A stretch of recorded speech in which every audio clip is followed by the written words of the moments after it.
You're listening to the micro version of the Savage Lovecast. www.savagelovecast.com. If you're stuck in a relationship quandary, or if you're looking for sexual harmony, well, there's nothing you can't ask on the Savage Lovecast. Hey everybody, it's Dan, and I am phoning it in, literally phoning it in, from Italy, where I am doing a couple of speaking gigs this week. I'm sorry I can't be in the studio on Monday to record an opening for the show after the debate and after the surfacing this weekend of that horrible tape recording, that horrible video, those comments Donald Trump made in which he admitted to sexually assaulting God only knows how many women.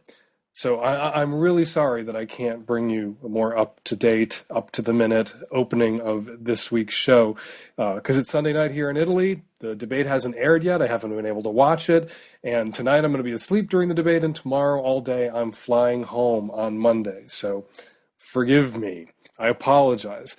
I do want to, though, for the top of the show, remind everyone about a New York Times story that ran back before Donald Trump won the nomination. I don't know, it was about 6 months ago, and it was about how some liberals and some Democrats were salivating at the prospect of Donald Trump getting the nomination because he was going to be a drag on all other Republican candidates. He might sink not just the Senate for the Republicans, but cost Republicans the House and governor's races and maybe state houses and state senates. Disaster up and down the line for Republicans if Donald Trump got the nomination. And I'm a Democrat and a liberal and a progressive and a lefty, but I didn't want Donald Trump to get the nomination. And I said so on the Lovecast the first time I talked about that article, because I feared the forces a Trump general election campaign would unleash, the poisons it would introduce into our political bloodstream. I said brown people would die if Donald Trump got the GOP nomination, and I was mocked on right-wing media, but brown people have been attacked and have died. Two examples: interracial couple in Olympia, Washington, not too far outside of Seattle, stabbed in the street by a white supremacist supporter of Donald Trump, allegedly. And an imam in New York City and a friend of his were walking down the street, shot to death, also allegedly by a supporter of Donald Trump. And that's not even talking about the white supremacism, the anti-Semitism, the kind of hate speech and hatred, not speech, just fucking hatred, that the Trump campaign has normalized and promoted and legitimize. It's just appalling. So when I woke up Sunday morning before the debate and looked at the papers and saw that Republicans were abandoning Trump in droves and there were calls for him to drop out of the race, that he should step aside and let Mike Pence, his right-wing anti-choice, gay-hating, conversion therapy-supporting bigot running mate, the governor of Indiana, lead the ticket, despite what I said before about not wanting to see Donald Trump get the nomination, not wanting him to run, I hope that doesn't happen. I hope Donald Trump stays in the race, because the toxins have been unleashed. The poison has been introduced, and we are suffering. And we should get what little benefit we can out of that, which is now what? Donald Trump sinking Republicans up and down the ticket. So I hope he doesn't quit the race. I'm not even sure he can quit the race. Ballots are printed. Early voting has started in some states. He can promise not to serve. He can promise to step aside and let Mike Pence, bigot, take office in his place. But does anyone really believe that Donald Trump would be capable of stepping aside if Donald Trump stayed in the race and somehow now at this juncture managed to win? No. I want him in to the end. I agree with Hillary. Or with Kate McKinnon's Hillary. Now, since Mr. Trump's comments were so bad. So bad, just horrible. Do you think he should drop out? No. Give him a shot. All right, there's so much more to talk about. I wish I could go on, but I need to get to bed so I can get back to Seattle and get back with you and Nancy and the tech-savvy at-risk youth live in the studio. Coming up in today's show, tons of your calls. We want to thank Audible.com for their support of the Savage Lovecast. For a free 30-day trial, go to audible.com/savage. The Savage Lovecast is sponsored by Clone a Willy. Clone a Willy is a kit that comes with everything you need to make a vibrating silicone replica of any penis in the comfort of your own home. Visit cloneawilly.com right now to receive 25% off anything on the site. Enter promo code SAVAGE at checkout. Clone a Willy. Desire, create, connect. Today's episode is brought to you by Blue Apron. Blue Apron delivers all fresh, high-quality ingredients and recipes you need to create delicious home-cooked meals. Get your first 3 meals for free by going to blueapron.com/savage. Hey, Dan. I am a 24-year-old woman living in the Bay Area. I recently got dumped and have been torn up about it. I've been trying to turn to my friends for counsel, and recently they informed me that on my birthday several months ago, my ex tried to come on to one of my best friends and insinuate a threesome, which made her very uncomfortable. They had valid reasons for not telling me at the time. My question to you is this something that I can forgive my ex for? We were all in my bed that night on acid and drunk. He and I were blacked out, but my friend wasn't. She said that my ex insinuated a threesome and tried to put his arm around her, but it didn't go further than that, and he didn't do anything coercive. All of my friends have hated him for it, and I want to know if that's valid or fair. I don't see how your forgiveness is required or really relevant or necessary. I also don't understand your anger or your friend's hatred.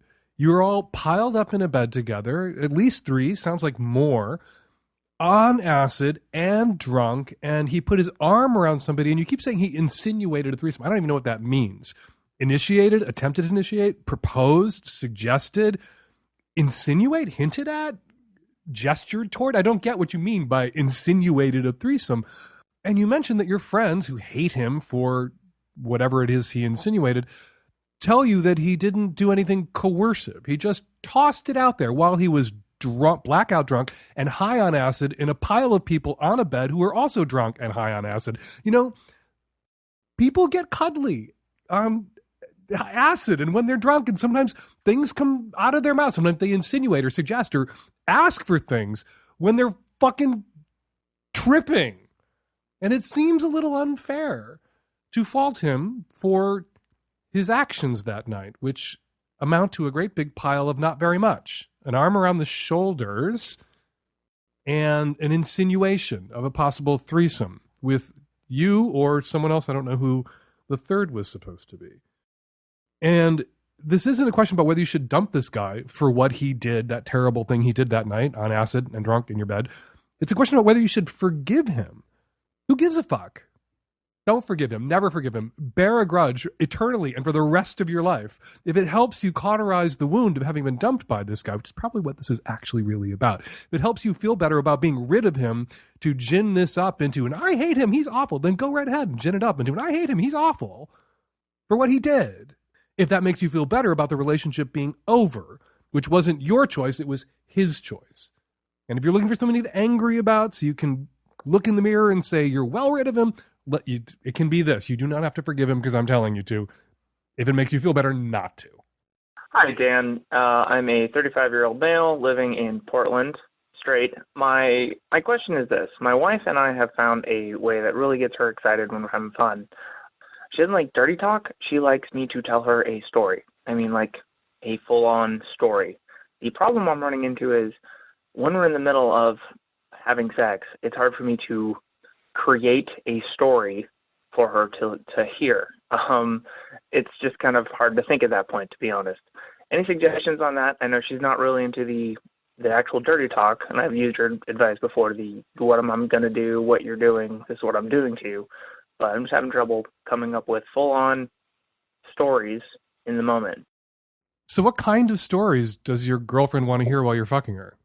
She just wants a story of some sort. Like, she doesn't have anything specific. Like, she's just like, tell me a story. I'm like, well, what do you want to hear? She's like, I don't really know, just something fun. So I'll try to make up something like, hey, there's this girl, she's walking through the woods, and she meets a guy, and then they start having fun, something like that. Or it's just anything. I'm just running out of ideas. Oh my God, that's so random. And a little... It is a little bit. And it's unfair of her, actually. Because of course you're going to draw a blank in the moment, particularly if you're the kind of person that when you have sex, you're present and in the moment. There are people who, when they have sex, they're kind of not present, not in the moment, that they are running a tape loop in their head. They're fantasizing while they're having the sex they fantasized about yesterday. They're fantasizing about the sex they might be having later with someone else or with you in another circumstance, that they kind of have to have a script going in their head to be aroused. And if you aren't also that kind of person, if you're an in-the-moment type, that it can be very distracting, particularly if it's not tell me a story about X, Y, and Z. It's tell me a story about anything. Go. You're not an improv artist. She needs to date an improv troupe. It's difficult to come up with stuff. And, usually once I get something going, it's good, and she's really into it. She'll tell me what she likes, and she'll tell me it was like, well, that's not really working for me, try something else. Oh my God, how awful. But yeah, just in the moment, this is grounds for divorce. There are moments where it's like, it's not that bad, but it gets frustrating at times. Can she tell a story, or does she only want to hear them? I'm the more talkative one. I'm definitely the more verbal of the couple of my, yeah. Here's my suggestion for you. First, a couple suggestions. One from the tech-savvy at-risk youth. When you're not fucking, record some stories and then put headphones on her and play them for her while you fuck her. So she can listen to a story, but you don't have to be improving it in the moment. My suggestion would be for you to have an email exchange where you gin up some sexy stories on email. That exquisite corpse style, you send emails back and forth where you build on a story together so that she has some engagement, some responsibility, and she helps shape them. So you're less likely then to land on a story where she's like, that's not sexy. I don't think that's sexy. Try again, start over. Because who wants to hear that during sex? And then... Yeah, that kind of kills it. Yeah, I bet it does. And then you can roll the stories out verbally and out loud and perhaps with some embellishment in the moment when you're fucking. So you kind of have, through email, a little bit of rehearsal, but also some engagement and responsibility on her part in creating these narratives that will help turn her on. And at a less fraught moment, not when you're hard and inside her, but when you're at work and you need a diversion, or you guys are just sitting at your computers and other ends of the apartment and you want to flirt a little bit digitally, you can this way. And then you will have this archive, this narrative, your own dirty story, nifty.org at your disposal. Okay. Your own literotica that you've created together. Yeah, exactly. And then you'll know what works for her, and you'll get a better sense of the kinds of stories that she wants to hear. But she's going to have to help shape them and have some input and take some responsibility for her own kink. And that's really kind of what this is. It's a low-grade kink, but it's a kink, and she needs to take some ownership over it and not just look at you and say, do this thing, this something. I need you to do this something. Without any direction or shape or guidance, that's not fair to you. That just sets you up for failure. Yeah. So good luck. No, that's good. That helps. Thank you. I look forward to trying that and seeing what she says. Audible has an unmatched selection of audiobooks, original shows, news, comedy, and more. Audiobooks are great to listen to when you're driving, on the subway or bus, doing chores around the house, or at the gym. For our listeners, Audible is offering a free 30-day trial. Just go to audible.com/savage to browse their unmatched selection of audio programs. Download a free title and start listening. It's that easy. One audiobook you might want to consider is Sexual Intelligence, What We Really Want from Sex and How to Get It by Dr. Marty Klein. Once again, for a free 30-day trial, go to audible.com/savage. That's audible.com/savage. Hi, Dan. I'm a 30-year-old female from Ontario, Canada, and I'm calling because recently I was contacted through Facebook by an unknown profile who wanted to let me know that my picture looked very similar to some pictures he found on adultfriendfinder.com. This person then sent me a link to the website, and I found the profile with tons of naked photos of me, all of which I can connect back to one ex-boyfriend, and he is the only one that would have these photos. I've contacted the police and got the police involved, but there is not much they can do. The profile has been taken down, but the big problem seems to be I can't seem to move past it. I almost wish I didn't know they were out there until I know that some of the photos had over 100,000 views, and I just am imagining that they're everywhere, and this was someone that I lived with, that I had a relationship with, and I trusted, and I know that we're supposed to know better, but I don't know how I can forgive myself for this or I move past it. The biggest thing too is these pictures were pictures that were taken like 6 to 8 years ago while I was in this relationship. They're not recent photos, and I also have a fair amount of tattoos that make me highly recognizable. I just want some advice on how to move on from this and let go of it and continue on with my life and go back to, I guess, being blissfully ignorant of what's out there. Hopefully you can provide some advice that might calm me down a little. Thanks. So Dylan and Cole Sprouse they are these identical twins who starred in a Disney show, a Disney series, Disney TV show for a very long time called The Sweet Life of Zach and Cody. So they were Disney stars. They were very wholesome. And one of them, Dylan, got caught up in a bit of a scandal after the series was over, but still his public image is Disney star, because he shared some pictures that he took of himself, intimate pictures, naked selfies, because he sexted with someone that he met online, and that person put all of Dylan's photos onto the internet, released them into the wilds of the internet. They're still rattling around out there somewhere. And Dylan was, of course, instantly leapt on by every awful celebrity gossip website and publication in the country, and there was this attempt to shame him because this activity, being a sexual person, being an adult, as he was at the time, was somehow in conflict with his image as a wholesome Disney star from this TV show. And Dylan released this statement that I think you would do well to look up and read and just sit with for a minute, where he wrote, amongst other things, "The real problem here was not me sending my pictures to someone, but rather sharing them, sending them to the wrong someone. The real travesty is a misplaced trust.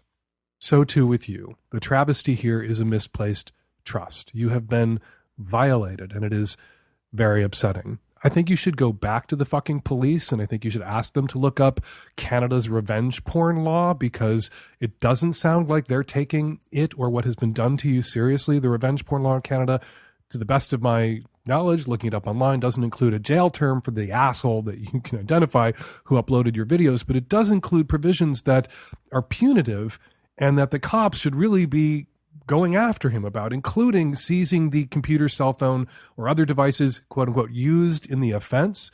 You can get his computer and get your images off them, get his phone, get your images off them. And a court can order this person never to upload those images again. That said, they're out there. They're out there in the wild of the internet, and there's no pulling them back. And you sound tormented by that. And I am sorry, and I don't know what to tell you other than we will all be with you there someday soon. Increasingly, hackers are accessing, it seems, just about everything. You're in the same boat that Leslie Jones from Saturday Night Live is in, that Orlando Bloom is in, that Jennifer Lawrence is in, that Brad Pitt is in. There are naked pictures of Brad Pitt from 20 years ago that are still online, that were taken and released without his consent or his knowledge. Sometimes I fantasize about a day in the future, like an Arbor Day every year, where everybody just releases a few dirty images of themselves online, a few naked sexed images, so as to make it kind of a big nothing non-issue that some people have these images out there. Maybe we should all just have these images out there, because everyone's taking these pictures. Everyone carries around a little porn production studio in their pockets. Everybody sexts these days. Not everybody is then in turn victimized by a shitty ex who deserves the full brunt of the law falling down on his head. And you should go back to those cops who told you there was nothing they could do because they're not telling you the truth, and go back with a lawyer, at least for your peace of mind, talk to a lawyer. It won't pull the images back, but it might give you some sense of satisfaction, justice, and closure if the person who did this to you gets a visit from the police who take his fucking computer away. That won't undo the damage of those photos being out there, but I know if I were in your shoes, it would make me feel better to know that that person who had done that horrible thing to me had been punished to some extent, to whatever extent the law allowed. And right now it sounds like you're feeling shame, and you need to just decide to not feel that. Just tell yourself you're not going to feel that, because you have nothing to be ashamed of.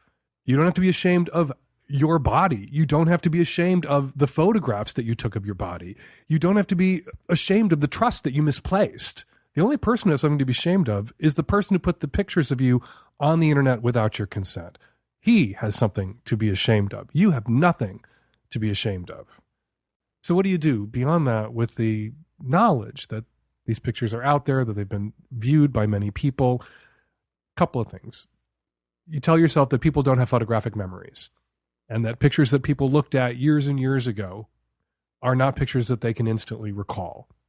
You tell yourself that there's always more and more images piling up online, and pictures disappear, not because they can't be found, but because they just get diluted, watered down. They're just one tiny digital image in a sea of digital images, in a universe of billions, really, of digital images. And you tell yourself that it's not the end of the world, that worse things have happened to people.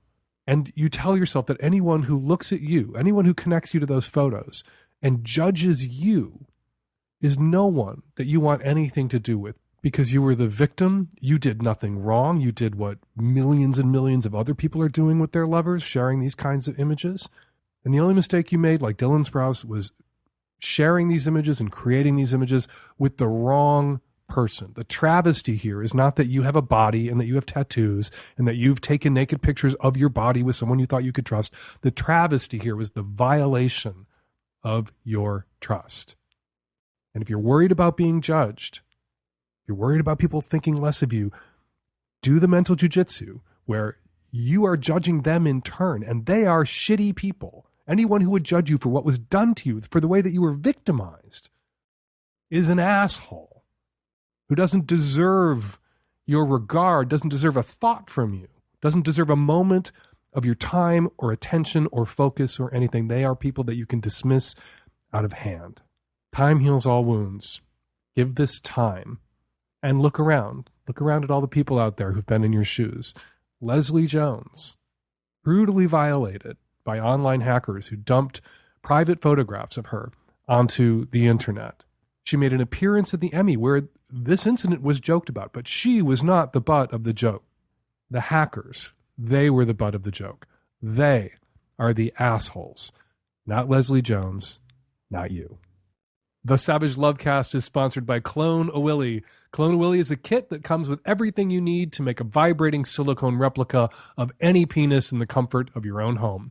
Clone a Willy is created by a sex-positive company based in Portland, Oregon that uses only body-safe materials. Visit cloneawilly.com to see the full selection of 100% platinum cure silicone Clone a Willy and Clone a Pussy kits.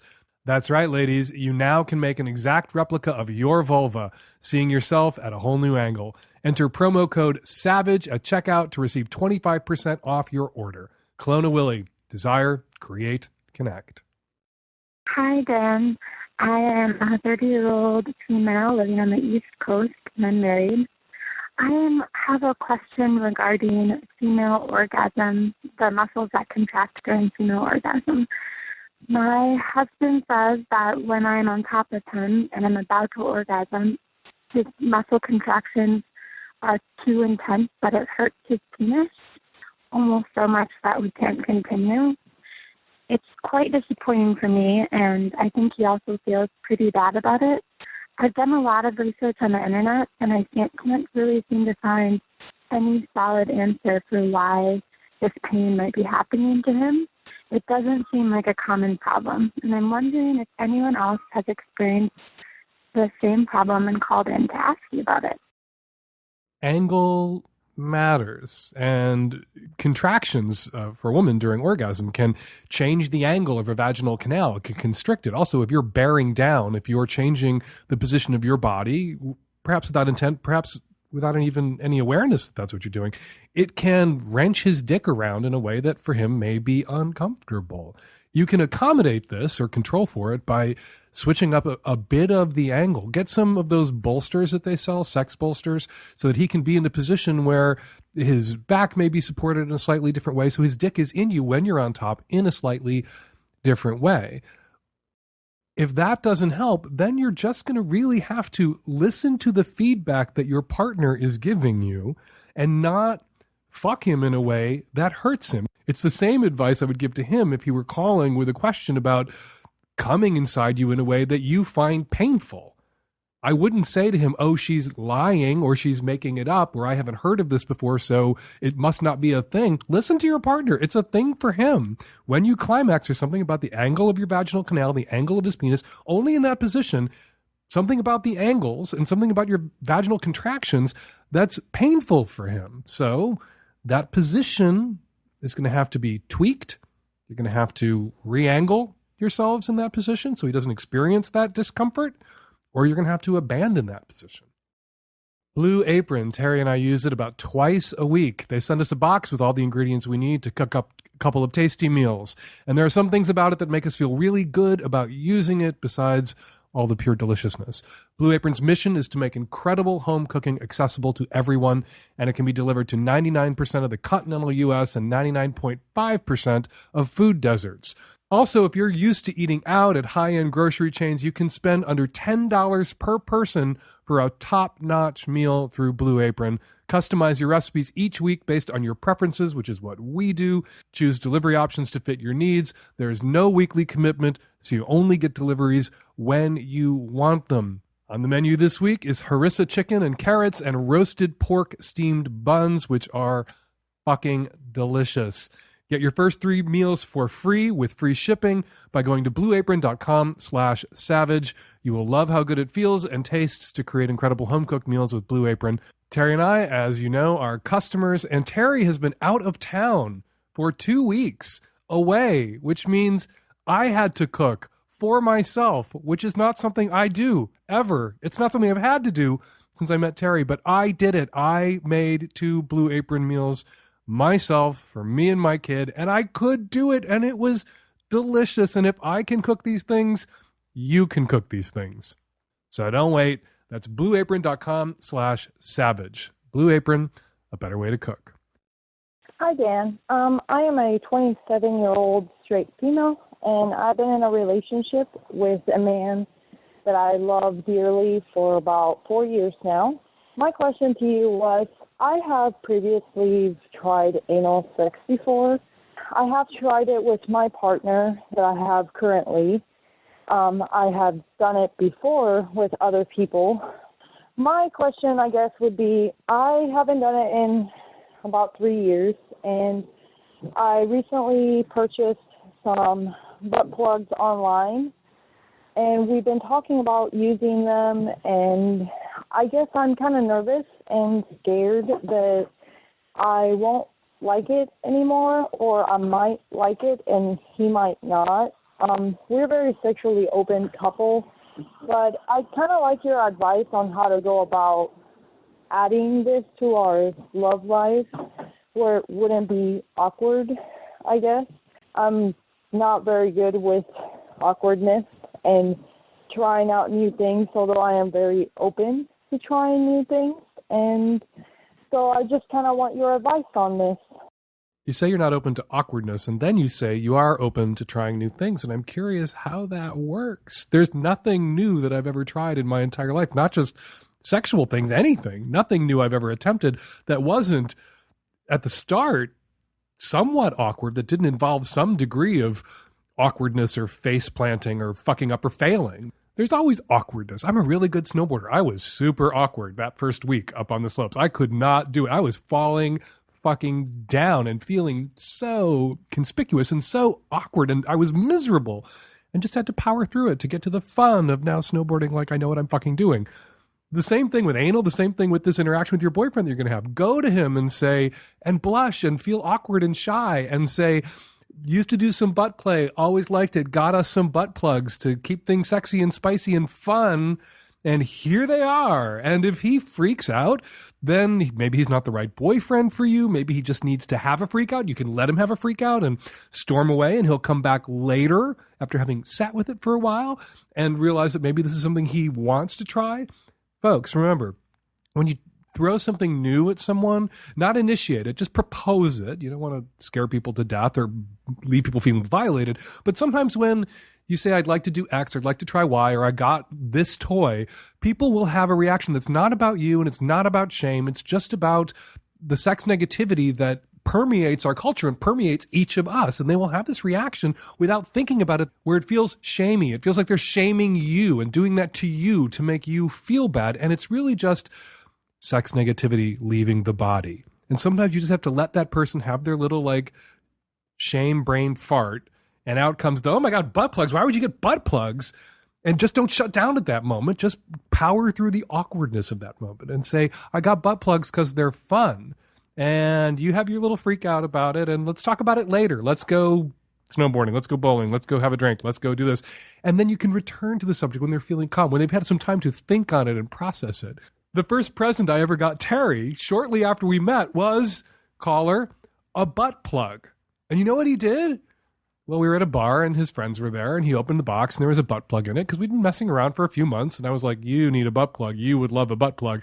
And I gave him a butt plug, and he opened the box and his friends saw it, and he slammed the box shut and kind of freaked out and was really embarrassed and wasn't totally happy with me, but he still had his best behavior because we were still in the honeymoon phase. And what happened after he had his little freak out, after he coulda, if I was a different person, made me feel bad in that moment about getting him a butt plug? A few hours later, that plug was in him. So, show him the butt plug. Tell him why you got it. If he has a freak out, don't you freak out in turn. Just bide your time.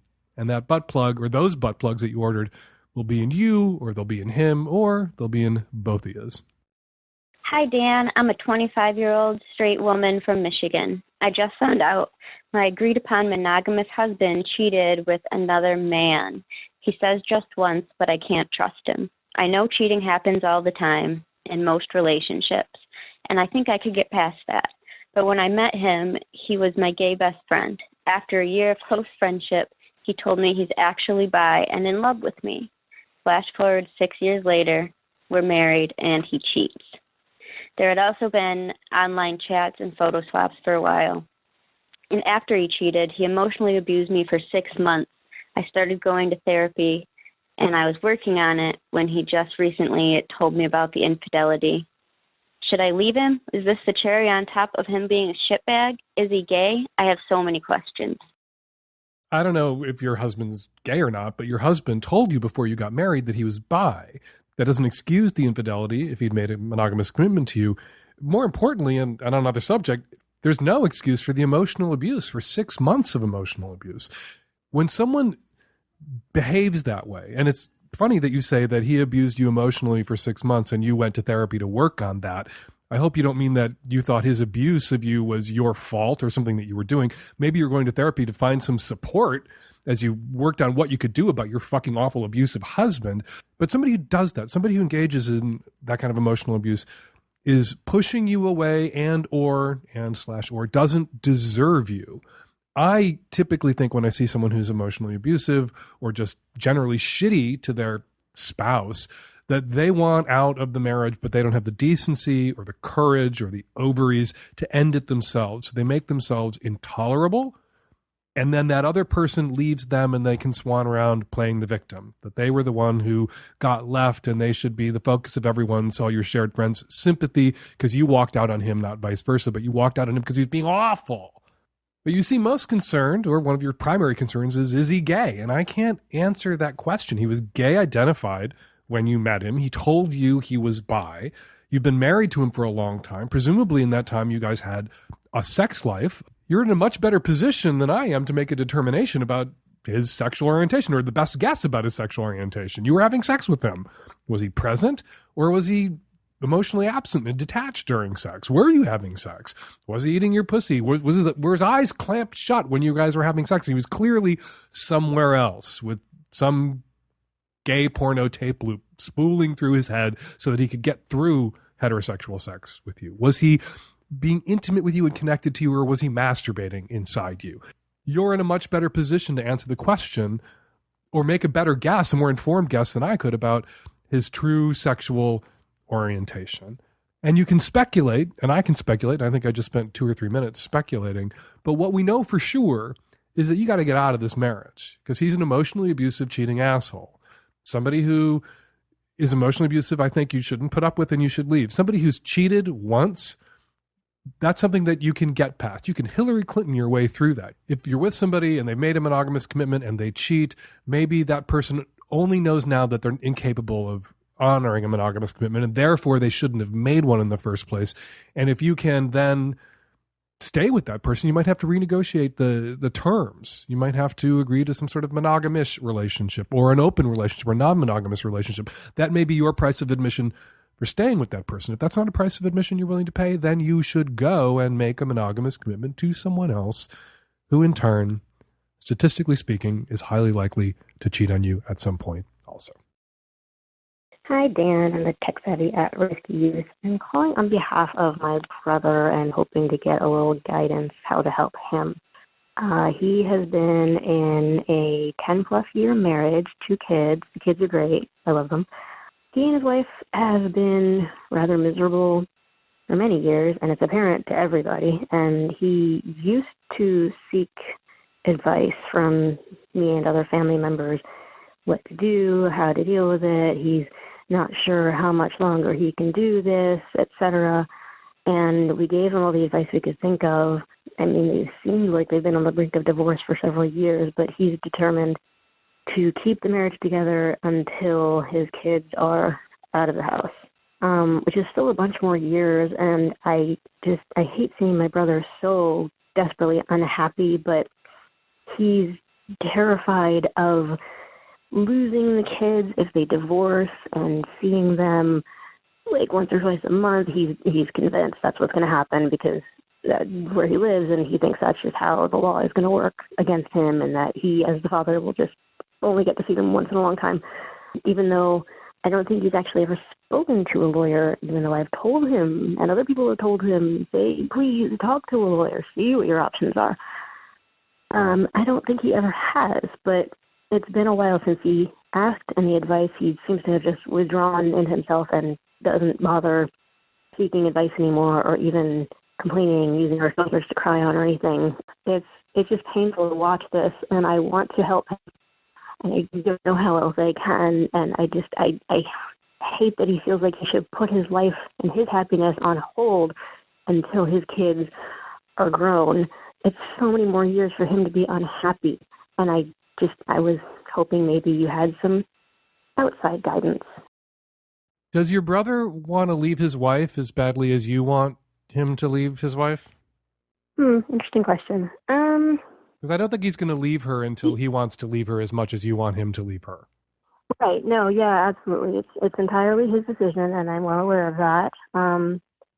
What I want is for him to find some sort of peace, either stay in his marriage and find a way to make it pleasant for everyone, or leave. I think I got a read on what the problem here is. Your brother's in this miserable situation, and he's making everyone else miserable too by constantly bitching at you guys about it. Right? Does he complain constantly about his awful marriage and his awful wife and unload on you guys? He did, until he kind of finally got the picture that we were all telling him the same thing over and over and over again.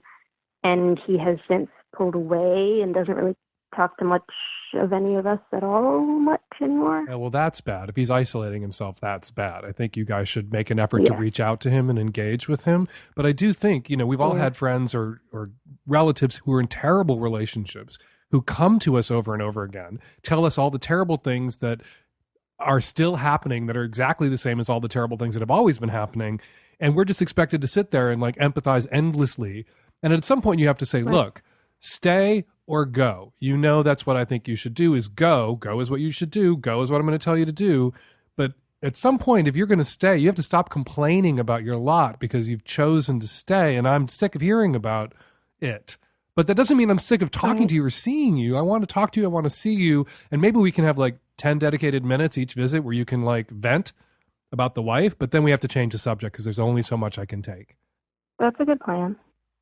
So I think if he's isolating himself now because he feels like he's worn out his welcome with you guys emotionally, you and other family members need to reach out to him and reestablish that bond. Right. I don't know if he feels like he's worn out his welcome, more like he just gets frustrated by being told the same thing over and over again, like, we love you, shit or get off the pot, but we can't keep telling you the same thing over and over for years and years. Mm-hmm. And so he just gets more defensive and caged in and pushes us away. So, yeah. Well, in that case, what I think you need to do is what I already told you to do. Like, give him 10 minutes and say, here's your vent time. right. Vent. And then, you know what I think you should do? And now let's move on. Because it is awful. It's like somebody saying, oh, my house is on fire. And you saying you might want to put some water on that. And them going, my house is on fire. Right. And then getting angry at you because you keep suggesting maybe throwing some water on that. But if he's truly trapped, and that's not irrational, his fear, even if he goes and talks to a lawyer, it's not irrational that he will see a lot less of his kids, that economically it may be very difficult for him and his wife to divorce at this point. It's always interesting how during recessions, divorce rates plummet because people can't afford it. Divorce is a luxury item. Mm. And if they're... Yeah, and they live in a high cost of living area. Well, there you go. And so that might mean having to live so far away from his kids that he's not going to see them. Logistically, it's going to be even more problematic than just visitation or every other week or weekends or whatever it might be. And that might be traumatizing for his kids. And so long as the trauma of this marriage or the conflict in this marriage isn't spilling over and traumatizing the kids. It is. Well, if that's the case, he should probably go. But he knows that. And you guys have said that. Yeah. The kids have they've reported, mommy and daddy yell at each other, and it's not good. Well, the yelling at each other out of all proportion, is it an unreasonable amount of yelling? I'd like to find a couple raising kids who don't yell at each other at least once in a while. Yeah, obviously, but I don't even know if they're civil to each other. Ugh, that's awful. Yeah. And you talk to kids of divorce, you talk to kids whose parents didn't get divorced, who'll tell you from high conflict marriages that they wish their parents had gotten divorced. You hear from kids whose parents stayed together for them who will tell you in adulthood they wish they'd separated. Right. But they don't know how it would have gone if their parents had separated because you can't run that tape backwards and then replay it. Right. And so they didn't have to deal with the two separate homes or the separate Christmases or the conflict that might be built into mom and dad tearing it all apart. Right. So it can be hard to say. But I think you should reach out to your brother. Don't let him be isolated. Acknowledge the elephant in the room. Like, you're pulling away because you're sick of us being frustrated with your tale of woe and our advice for you, and you're not being willing to take it. So let's just acknowledge that that's going to be a stone in the shoe for our relationship. But let's not let our relationship die because there's this issue, there's this problem, there's this constant thrum. Let's just hang out. You take your 10 minutes, you vent, I'll listen. I will pro forma ritualistically tell you what I think you should do, knowing that you're not going to do it. And then let's talk about the election. Let's talk about religion. Let's talk about something less contentious than your marriage. Yeah. We can do anything. Good luck. Thank you. It's a hard thing to be a part of. It's a hard thing to watch happen to someone you love. I've been there. Thank you for your advice. You're welcome. Good luck. Hi, Dan. I'm a late 20-something living in the Midwest. My boyfriend of 2 years and I are going to be moving in together shortly, and I'd love your advice. My boyfriend has a cat and a dog, and when we first started dating, I made it very clear that I am not a dog person. He said he understood, and he didn't foresee any problems. Currently, we each live with our parents, and the dog resides at his family home. I have been ready to move out and have been in the process for over a year of finding a new place due to some realtor hiccups. My boyfriend was always privy to my search, and I made it clear that although I was making this big purchase and move, that he didn't have to move in if he wasn't comfortable. We looked at a few places, having offers fall through and having a bad realtor experience.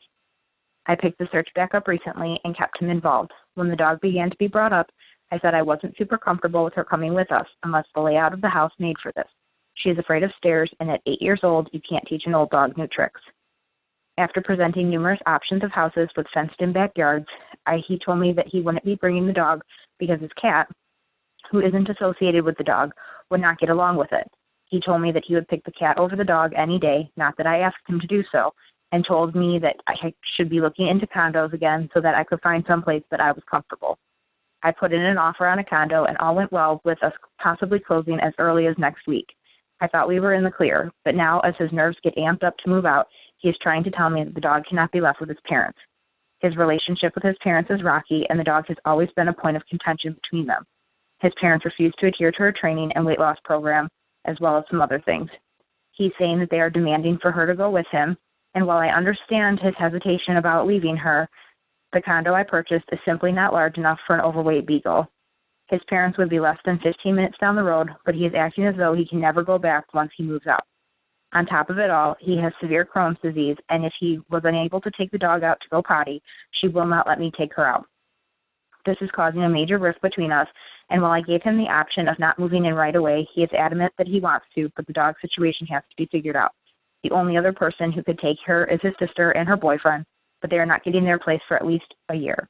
I'd love your advice, Dan. You move into your condo. He continues to live at home with his parents and his, sounds awful, dog. And then when his sister moves into her new place 12 short months from now, you can revisit whether or not you still want him to move into your condo with you and his cat. Hi, Dan. I have been really struggling lately. I am 26, living in New York, and dating someone who's about to turn 60. And we didn't plan it. I think we've both been a little uncomfortable with the age difference. It's a big one. He's older than my parents. But he's the most wonderful person I've ever dated. But the thing that I'm concerned with right now is that, you know, we were spending time around each other, and then all of a sudden he kissed me, and it was lovely, and then it became much more serious really quickly, and we both really fell for each other. And while all of this is happening, I'm trying to process the fact that I can't really have much of a future with this person, and it all kind of came to a head the other day, and, you know, he doesn't seem to understand. He thinks I'm afraid of him leaving, or that it was hormones, or that I have fears of intimacy. But really, I'm pretty sure that it's just the fact that I'd love to have a lifetime partner, and it makes me sad to see young couples because they can age together, or at least they have the potentiality of that. And I won't have that with this person that I love. It sounds like you've done your homework, so I assume you've already Googled life expectancy for men the age of the dude you're dating. And he can expect to live roughly another 29 years, which means you'll be 45-ish when he croaks, if the actuarial tables nailed it. You could also both die together in a fire in 2 weeks from now. Who knows? It seems to me that you're not relaxing and enjoying the moment. Your concerns about wanting someone to grow old with and that being something you might want to take into consideration when thinking about making a lifetime commitment are completely and perfectly rational. But even if you game this out to the end of his life, even if he dies at 80 and you're 47, there's nothing to prevent you from forming another bond with another person at that point. You can have a second marriage. You can have a second very important, very committed relationship and grow old with somebody else. You can also calm the fuck down and tell yourself that this is good for now. It'll last as long as it lasts. You also have the option of just chilling the fuck out. Most new relationships don't, it's so hard to avoid the language of failure. Most new relationships fail. They don't go the distance. Most last as long as they're going to last, and some last a lifetime. Some will last the rest of his life or the rest of your life, and some last a little while and they're good, and you can be with someone for a while and both of you get out of that relationship alive and be able to look back on it and see that you loved that person and they loved you and you still love each other as friends and you both grew and you have this lifelong connection, even if you're not going to be in a committed lifelong romantic relationship. And it can have been a success, even if you don't stay together forever. So I wouldn't game out the end right now. Just enjoy what you have with him right now. And if a year from now or 2 years from now, you decide that he's not right for you and age is part of what makes it not work for you, you can gracefully withdraw then. There may be some other reason that emerges over the next year or two that shows that you're not compatible and that you're not destined to be together forever. And that reason may have nothing to do with age. It could be something else that indicates that you're not compatible in that way for the long term.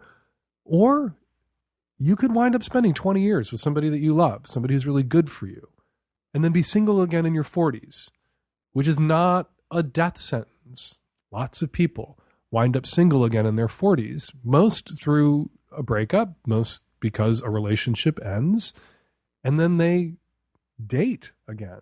They find a new partner, somebody who's in their 40s, or maybe some nice young dude in his 20s that you can grow up with.